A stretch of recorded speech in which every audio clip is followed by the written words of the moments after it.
তোমাদের সাথে কিছুদিন আগেই আমার কলেজের বান্ধবীর আইবুড়ো ভাতের একটা ব্লগ শেয়ার করেছি।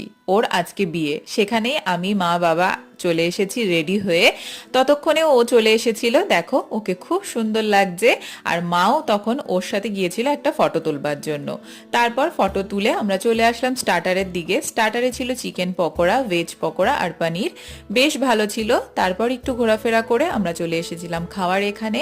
আর খাবার দাবারের অ্যারেঞ্জমেন্টও কিন্তু খুব ভালো ছিল। তো প্রথমেই ছিল হলো গিয়ে কড়াইশুটির কচুরি, তার সাথে চানা মশলা, তারপর ডিমের ডেভিল, তার সাথে স্যালাড, তারপর একেবারে বাঙালি মতে যেরকম খাবার হয় সেই রকম ভাত, ডাল, আলু ভাজা, পটল চিংড়ি, দই কাতলা, তারপর ভেটকি মাছের পাতুরি, তারপর ছিল চিকেন কষা, চাটনি, পাঁপড়, মিষ্টি, সন্দেশ, আইসক্রিম আর হাজমলা। খাবার দাবার খুব ভালো ছিল, সবাই তৃপ্তি সহকারে খেয়েছি। খাওয়া দাওয়া শেষ, এবার বাড়ি যাওয়ার